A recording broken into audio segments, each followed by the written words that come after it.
All right, this is the pull-up or pull-up regressions video. I have Olympic rings, a standard pull-up on Olympic rings. This is my favorite slash the safest because as you pull up, your grip can adjust the angle so that it's safest for the rest of your joints. If you don't have rings, no problem. You can use a pull-up bar and you can switch between supinated grip, palms facing you.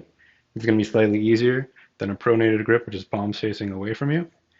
If you have a contraption that has multiple handles, you can use a neutral grip, which is probably the safest way to do if you just have a fixed thing. You can use a tree branch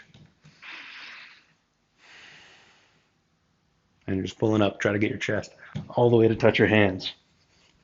That's a full rep. And all the way down also. That's a full rep. All the way up, all the way down. If it's somewhere in between and you're just trying to get it, that doesn't count. You're just shortening your range of motion and setting yourself up for problems down the road. Now, very important regressions because this is a advanced, a pretty high strength move, right? A lot of people don't train posterior chain muscles, which is very important to do because you don't really get this sort of work doing anything else in life unless you're a rock climber. So it's very important to do this sort of work so that way you do have balance throughout your entire musculature.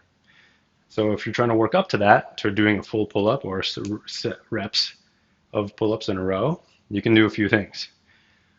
If you have a setup like this, if you have some rings, what you can do is an eccentric pull-up. This is probably my go-to for training pull-up strength. An eccentric pull-up looks like this. You're going to get yourself to the top however you can.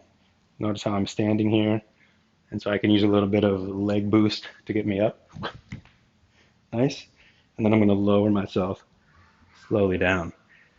Muscles are stronger in eccentric, active lengthening, than they are in concentric, active shortening. So a way to get stronger, to harness the strength that you do have, to create strength that you don't have, is to work on the eccentric phase of a move. Eccentric pull-ups are a great example. They jump up, then slowly, 2, 3, 4, 5, 6, 7, something like that.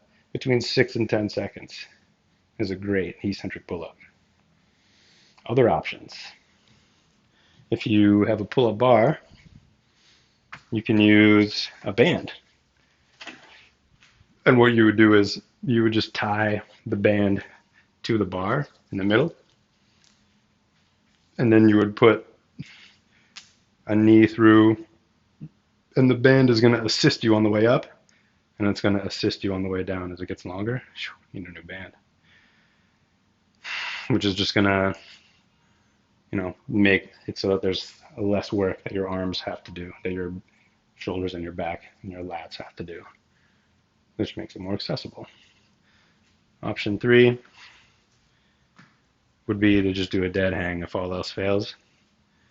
Just find your bar or rings or whatever, or beam, and just hang there. Sweet.